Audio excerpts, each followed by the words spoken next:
मैं मां हूं, धरती मां। भगवान श्री विष्णु ने जब ये कहा कि अमृत पाने के लिए सागर मंथन आवश्यक है, तो वास्तव में वे ये कह रहे थे कि अपने गुणों और अवगुणों को जानने के लिए जीवन और मन का मंथन आवश्यक है। और श्री विष्णु का ये कथन आज भी उतना ही सार्थक है जितना कल था। और इस मंथन के लिए विरोधियों की सहायता भी लेनी पड़े तो उसमें संकोच नहीं करना चाहिए। विरोधियों के विचारों को केवल ये समझकर रद्द कर देना उचित नहीं कि ये विचार उनके हैं जो हमें अच्छे नहीं लगते। देवराज इंद्र किस प्रकार ये महान कार्य संपन्न करते हैं और दानवों को किन तर्कों से उनके विचार बदलने पर विवश करते हैं, इसकी प्रतीक्षा मैं भी कर रही हूं। अमृत वो अनमोल वस्तु है जिसे पीकर हम सब मृत्यु पर विजय पा सकते हैं। जिसको पीने वाला अमर हो जाता है, मृत्यु उसके निकट भी नहीं आ सकती। मृत्यु तो यूं भी मेरे शिष्यों के निकट नहीं आ सकती है देवराज। आ भी जाए तो उल्टे पांव लौट जाती है। आप भूल रहे हैं कि मेरे पास संजीवनी मंत्र है। दैत्य गुरु शुक्राचार्य, आप महान विद्वान हैं, महाज्ञानी हैं। संजीवनी मंत्र ने आपको इतना शक्तिशाली बना दिया है कि कोई आपके समक्ष सिर नहीं उठा सकता। फिर भी क्या मैं आपसे एक बात पूछ सकता हूं? अवश्य पूछिए देवराज, मैं आपको निराश नहीं करूंगा। यह सत्य है कि संजीवनी मंत्र के कारण दानव मृत्यु के भय से मुक्त हो चुके हैं। उन्हें मृत्यु आ भी जाए तो आप उन्हें पुनर्जीवन प्रदान कर देंगे। परंतु यदि आपको कुछ हो गया तब क्या होगा दैत्य गुरु? आप कहना क्या चाहते हैं देवराज? यही कि यदि दानव मर जाएं तो संजीवनी मंत्र उन्हें जीवित कर देगा, पर यदि मृत्यु ने आप पर आघात कर दिया तो आपको कोई जीवित न कर सकेगा, संजीवनी मंत्र भी नहीं।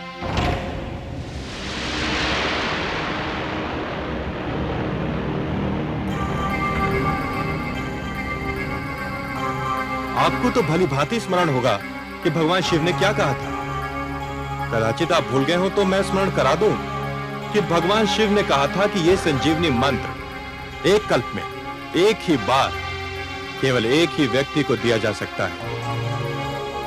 इसका अर्थ यह हुआ दैत्य गुरु कि यह खेल उसी समय तक सीमित है जब तक आप हैं। यदि आपको कुछ हो गया तो आप यह मंत्र किसी और को नहीं दे सकते कि आपकी मृत्यु की स्थिति में वो आपको पुनर्जीवित कर दे। और हे दानवराज, यदि दैत्य गुरु शुक्राचार्य नहीं रहे तो आप सबका क्या होगा? आप सब भी एक एक करके मृत्यु की गोद में समाते जाएंगे। केवल अमृत ही हम सबको मृत्यु से बचा लेगा।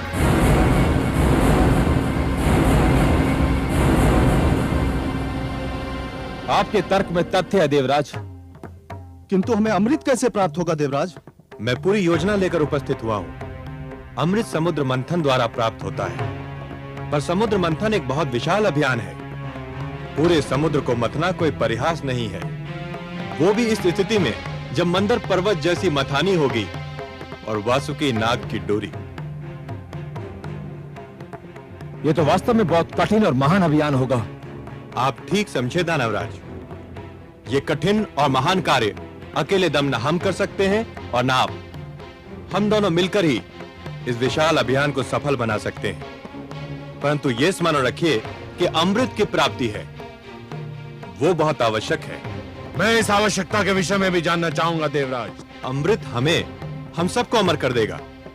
जब आपको यह विश्वास होगा कि हम अमृत पान के उपरांत मर नहीं सकते और हम भी यह जान लेंगे कि हमारे अस्त्र शस्त्र आपका कुछ नहीं बिगाड़ सकते, तो युद्ध निरर्थक होकर रह जाएगा।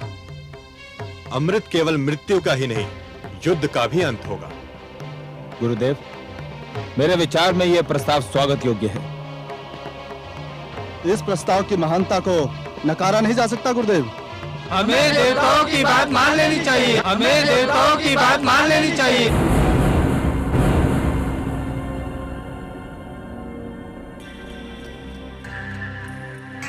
देवताओं से ये आशा रखना कि वो सद्भावना के कारण हमसे सहयोग और समझौता चाहते हैं, मरुस्थल से ये आशा रखने के समान है कि वो मधुवन में बदल जाएगा।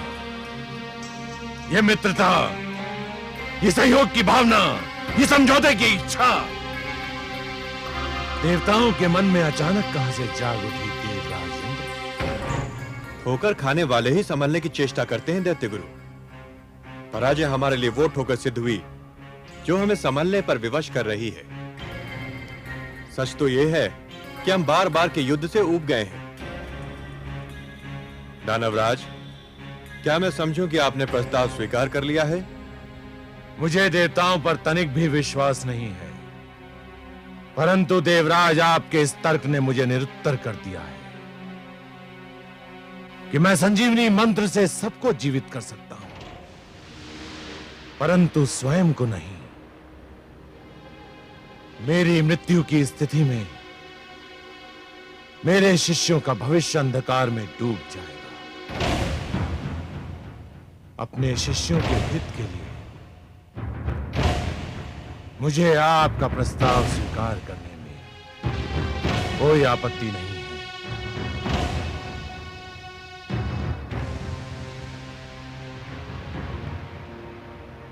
हमें आपका प्रस्ताव स्वीकार है देवराज। हम आपको सहयोग देंगे।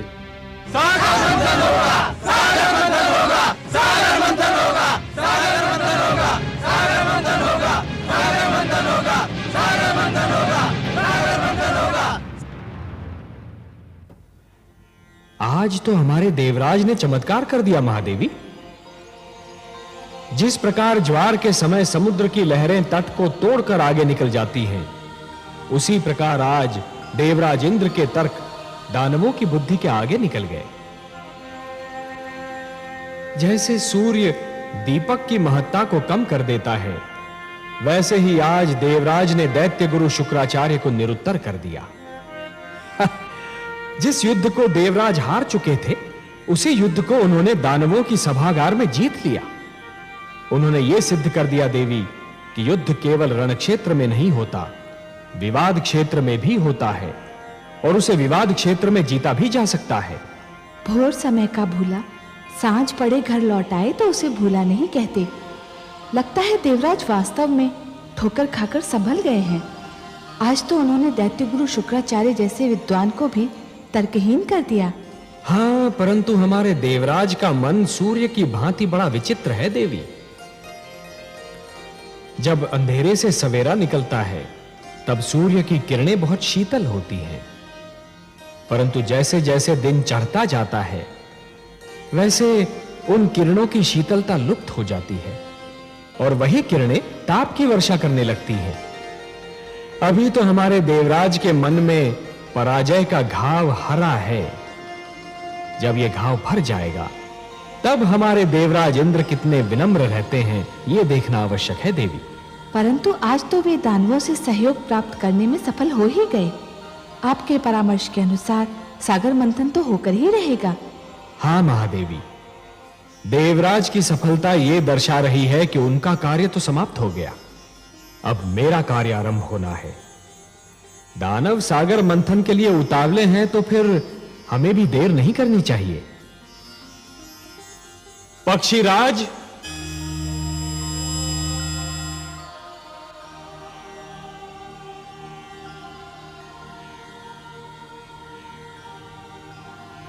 आज्ञा है लक्ष्मीपति।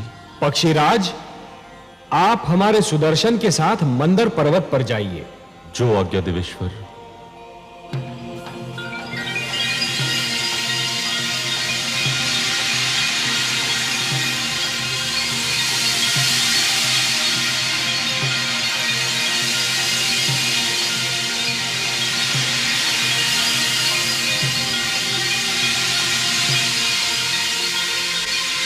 हे सुदर्शन, आप पक्षीराज के साथ मंदर पर जाइए और मंदर पर्वत को जड़ से काट दीजिए। और हे पक्षीराज, मंदर के जड़ से कट जाने पर आप उसे हमारे पुष्पक से बांधकर सागर तट पर ले आइए और फिर हमारे अगले आदेश की प्रतीक्षा कीजिए। मैं आपके आदेश की प्रतीक्षा करूंगा देवेश्वर।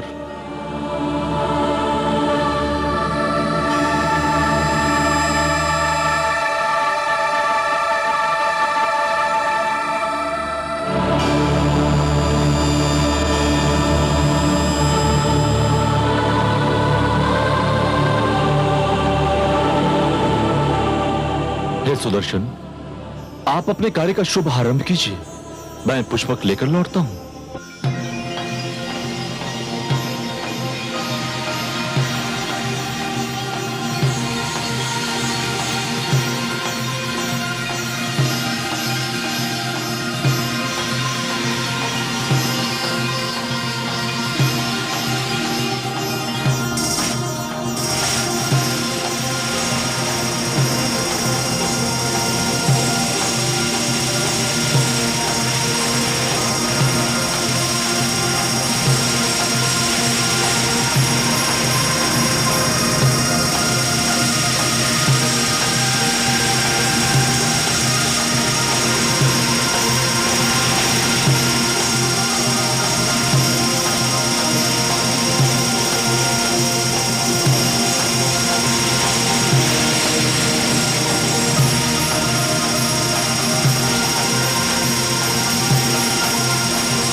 आपको अपना वचन याद है देवराज?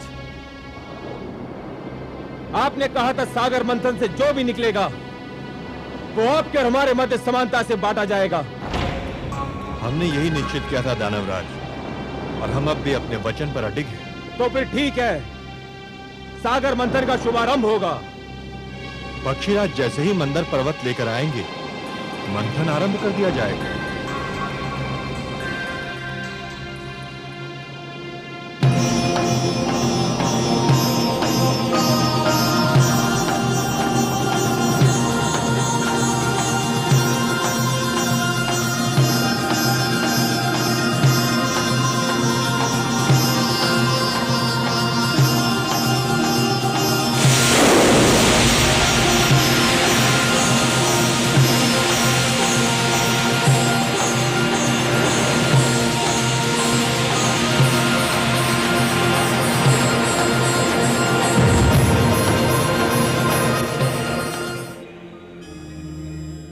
नारायण नारायण। आइए देवर्षि। प्रणाम माता। प्रणाम सर्वेश्वर। प्रणाम। आपने बुलाया मुझे? हाँ देवर्षि, हमें आपका सहयोग चाहिए। हे लक्ष्मी नारायण, ये तो आपकी महानता है कि आप मेरी सेवा को सहयोग का नाम देते हैं। आदेश दीजिए। समुद्र मंथन होने वाला है देवर्षि, समुद्र मंथन। परंतु एक समस्या है। वासुकी नाग का प्रयोग डोरी के रूप में होना है, और मंथन के समय उसके मुख से ऐसी भयंकर अग्नि जैसी फुंकारें निकलेंगी कि जो पक्ष उसके मुख की ओर होगा वो झुलस कर मर जाएगा। ये तो सत्य है प्रभु। समस्या ये है देवर्षि कि यदि दानव मरे तो दैत्य गुरु शुक्राचार्य उन्हें पुनः जीवित कर देंगे, और यदि देवता मरे तो उनकी संख्या कम हो जाएगी और समुद्र मंथन संभव ही नहीं हो पाएगा। ये तो चिंता का विषय है देवेश्वर, इसकी ओर तो मेरा ध्यान ही नहीं गया। इसीलिए तो मैं ये चाहता हूं देवर्षि कि पाला बांटते समय कुछ ऐसा हो कि वासुकी की दुम की ओर देवता हो और वासुकी के मुख की ओर दानव हो। इसीलिए मैंने आपको थोड़ा सा कष्ट दिया। नारायण नारायण, आपकी लीला धन्य है प्रभु। देवर्षि, ये केवल मेरी लीला नहीं, आपकी बुद्धि की परीक्षा भी है। वासुकी के मुख की ओर दानव और दुम की ओर देवता। बस ये समझिए कि आपकी क्षमता की परीक्षा है ये। आपको परीक्षा लेने में और मुझे परीक्षा देने में जो आनंद आता है, उसका अनुमान केवल मेरी लक्ष्मी माता को है। क्यों माता? नारायण नारायण।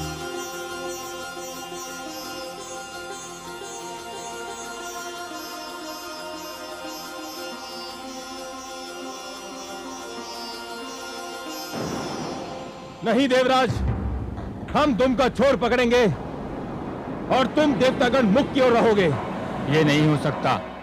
दानव पक्ष वासुकी के मुख का छोर पकड़ेगा और हम दुम की ओर रहेंगे। दानवराज ने जो कह दिया वही होगा। हमारे देवराज के निर्णय भी कोई नहीं बदल सकता। तो फिर समझ लो संधि समाप्त हो गई और समझौता भी टूट गया। नारायण नारायण। आइए देवर्षि, स्वागत है।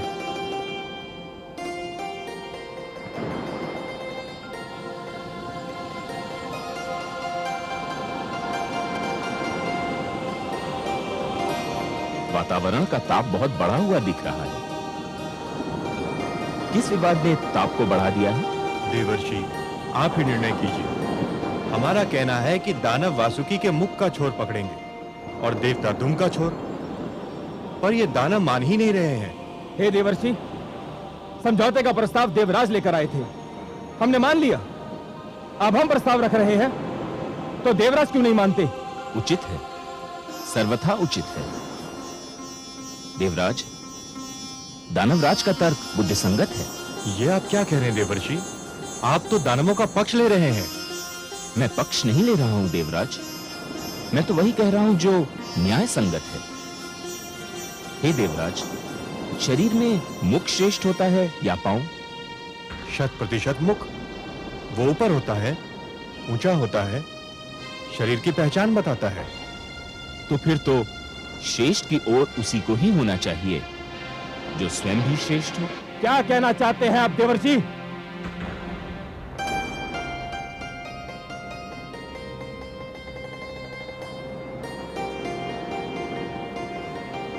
मैं ये कहना चाह रहा हूं दानवराज कि जिस प्रकार शरीर में मुख श्रेष्ठ होता है, उसी प्रकार सृष्टि में देवता श्रेष्ठ हैं। इसलिए वासुकी के मुख की ओर तो देवताओं को ही होना चाहिए। आप हमारा अपमान कर रहे हैं देवर्षि। हमने देवताओं को परास्त किया है, युद्ध क्षेत्र में उन्हें सर झुकाने पर विवश कर दिया था। देवता श्रेष्ठ थे, अब नहीं है, और पराजित कभी श्रेष्ठ नहीं हो सकता। अब तो केवल हम श्रेष्ठ हैं। उचित है, सर्वथा उचित है। इस विषय पर तो मैंने भी नहीं सोचा था। श्रेष्ठ वही होता है जो विजयी होता है।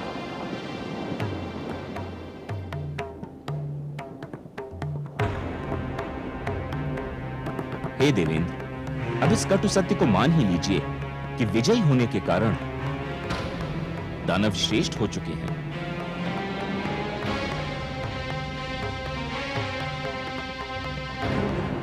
हे दानवराज, श्रेष्ठता की कुछ मांगे होती हैं और प्रथम मांग यह होती है कि उसे हमेशा श्रेष्ठ की ओर रहना पड़ता है। यह मांग तो तभी पूरी हो सकती है जब आप वासुकी के श्रेष्ठ भाग की ओर हो। यदि श्रेष्ठ की यही मांग है तो हम वासुकी के मुख की ओर का पाला स्वीकार करते हैं।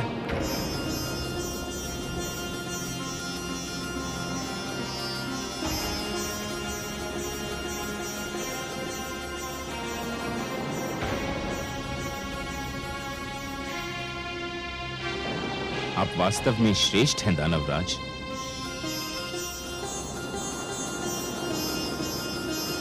देवर्षि नारद की जय!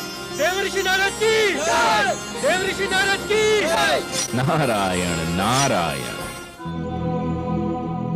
नारद के इस खेल से दानव थे अनजान, जीत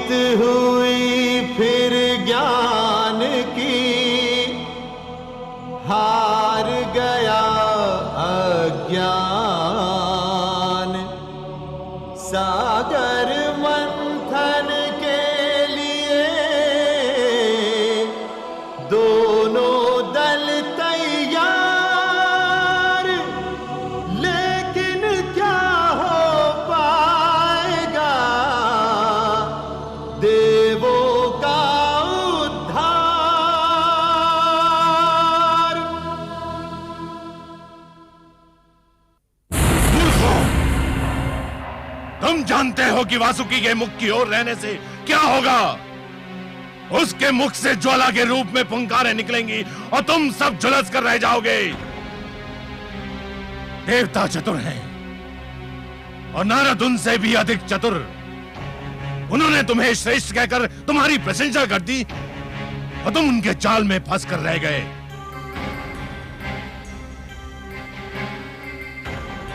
परंतु गुरुदेव, अब तो हमने उनका प्रस्ताव मान लिया है।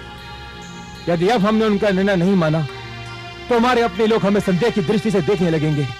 भूल मेरी थी जो मैंने तुम लोगों पर भरोसा किया। मुझे स्वयं वहां पर उपस्थित रहना चाहिए था। अब क्या होगा गुरुदेव? बाण धनुष से निकल चुका है। जाओ, जाकर मंथन आरंभ करो। मुझे स्वयं देवताओं की चतुराई पर दृष्टि रखनी है।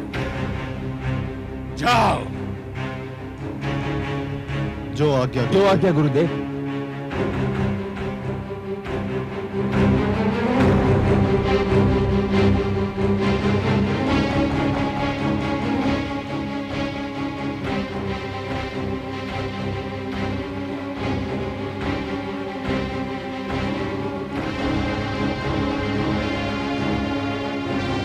सर्वानु,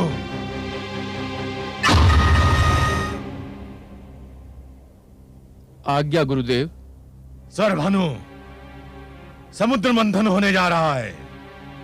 मुझे चिंता है कि देवता जितने चतुर हैं, दानव उतने ही मूर्ख। ना जाने मैं कब से उनकी मूर्खता को चतुराई में बदलने की चेष्टा कर रहा हूं। मुझे विश्वास है कि देवता अमृत के बंटवारे में भी चतुराई अवश्य दिखाएंगे। तो फिर आपका मेरे लिए क्या आदेश है? मैं ये कार्यभार तुम्हें सौंपता हूं। तुम ध्यान रखोगे कि अमृत के बंटवारे में कोई पक्षपात ना हो। जितना अमृत देवताओं को मिले उतना ही दानवों को मिले। आप निश्चिंत रहिए गुरुदेव, मेरे होते हुए कोई असमानता नहीं हो सकती।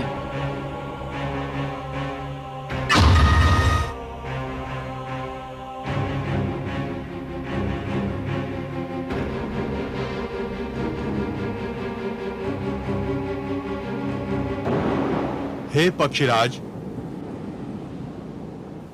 अब पर्वत को उठाइए और इसे समुद्र के बीचों बीच रख दीजिए।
देवराज, अंदर समुद्र तल में टिक नहीं पा रहा। यदि इसे समुद्र के नीचे कोई ठोस वस्तु ना मिली तो ये डूब जाएगा। इसे कोई ठोस आधार चाहिए। तो फिर मंथन कैसे होगा देवराज? कोई उपाय तो करना ही होगा। हम इतने बड़े आकार की कोई ठोस वस्तु कहां ढूंढने जाएंगे? जिस पर मंदराचल टिक सके। मेरी तो बुद्धि काम नहीं करती। हमें कोई ठोस चट्टान तो ढूंढनी ही होगी। यह जटिल कार्य तो आप देवताओं को ही सुहाएगा। हमें अनुमति दीजिए। दानवराज ठीक कह रहे हैं, हमारे पास नष्ट करने को समय नहीं है। चलो दानवीरों, हो चुका सागर मंथन। ठहरिए दानवराज।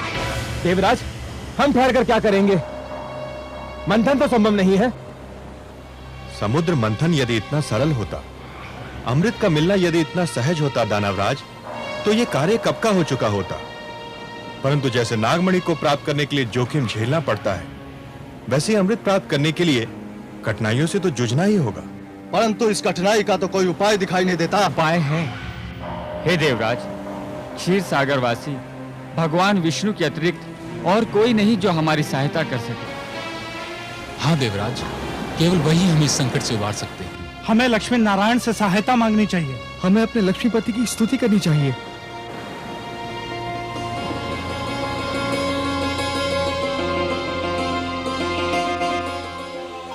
ये धरती से पुकार उठ रही है, मुझे बुलाया जा रहा है। हाँ कमल नयन, संकट बढ़ रहा है, मंथन असंभव सा लगने लगा है। और यदि मंथन नहीं हुआ तो जीवन संकट में घिर जाएगा। देवता अमृत से वंचित रह जाएंगे और दानव संस्कृति की जीत हो जाएगी। परंतु हे कमल नयन, मंथन कैसे होगा? मंदराचल तो समुद्र में डूबा जा रहा है। उसे स्थिर करने के लिए कोई महान ठोस वस्तु मिलेगी कहां से भला? प्रिय, मैं धरती और जीवन का पालक हूं। धरती और जीवन की रक्षा करना मेरा कर्तव्य है। मैं मंदराचल को अपनी पीठ पर रोक लूंगा। आप मंदराचल को अपनी पीठ पर रोकेंगे? हाँ प्रिय, मैं कूर्म का रूप धारण करूंगा। यह मेरा कूर्मा अवतार होगा। दूसरा अवतार, मंदर पर्वत मेरी पीठ पर टिक जाएगा और फिर समुद्र मंथन में कोई कठिनाई ही नहीं होगी। परंतु हे कमल नयन, आपने तो कहा था कि आप मानव लोक पर उसी समय जाएंगे जब मानव कल्याण को कोई संकट होगा। ये तो देवताओं और दानवों का झगड़ा है। इसमें हस्तक्षेप करने के लिए आपको अवतार लेने की क्या आवश्यकता है? हे महादेवी, मैंने कहा ना कि यदि सागर मंथन नहीं हुआ तो दानव संस्कृति जीत जाएगी, और यदि दानव संस्कृति जीत गई तो सर्वप्रथम मानव संस्कृति को मिटा देगी। देवता उनके आगे नहीं टिक पा रहे तो मानव कहां से ठहरेगा? वो तो और भी दुर्बल है। और इसीलिए यह देवताओं और दानवों के झगड़े से अधिक मानव कल्याण का प्रश्न है। मुझे जाना ही होगा। और मैं, क्या मेरे भाग्य में फिर वियोग की घड़ियां लिखी हैं? प्रिय, वियोग के उपरांत जो मिलन होता है उसका आनंद ही कुछ और होता है। वियोग तो मिलन की मिठास बढ़ा देता है प्रिय। और फिर यह वियोग इतना लंबा नहीं होगा। हम शीघ्र फिर मिलेंगे और यह मिलन इतना सुंदर होगा प्रिय कि आप इसे कदापि नहीं भूल पाएंगी। मैं तो वियोग शब्द सुनते ही उदास हो गई थी, परंतु आपके सुंदर मुख से मिलन शब्द सुनते ही मैं आनंद विभोर हो उठी हूं। कैसा होगा अपना ये मिलन कमल नयन? इस बार आप मेरी भुजा में लीन अवश्य होंगी महादेवी, पर आपका जन्म सागर मंथन से होगा। समुद्र मंथन से जो अनमोल रत्न निकलेंगे, उन्हीं के साथ आप भी निकलेंगी। हे महादेवी, अमृत और आप, यही दो तो इस सागर मंथन की सबसे सुंदर उपलब्धियां होंगी। आप प्रेम का प्रतीक हैं, ममता का स्वरूप है, और जीवन के लिए प्रेम और ममता अमृत से कम नहीं देवी। सत्य पूछिए तो प्रेम और ममता तो अमृत से भी कहीं अधिक सुंदर और महान है। अमृत तो केवल देवताओं के लिए होगा देवी, परंतु आप इस सागर मंथन की सबसे महानतम उपलब्धि होंगी, क्योंकि आप ही मानव कल्याण का सर्वश्रेष्ठ साधन बनेंगी।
के हित में सदा लेते हैं अवतार। सागर मंथन का लिया नारायण ने भार। लीलाधर भगवान की लीला बड़ी अनूप। धरती के कल्याण को लिया कुर्म का रूप।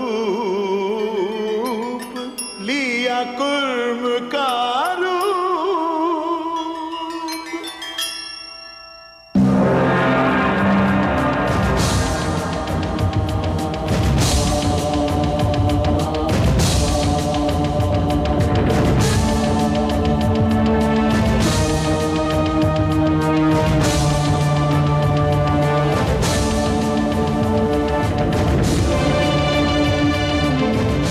हे देवगण, तुमने मुझे पुकारा, मैं आ गया हूं। यह कूर्म नहीं, स्वयं मैं हूं। मैं सागर तल में जा रहा हूं देवगण। मैं मंदराचल को अपनी पीठ पर धारण करूंगा। फिर मंदराचल कदापि नहीं डूबेगा और तुम देव और दानव सरलता से सागर मंथन कर सकोगे।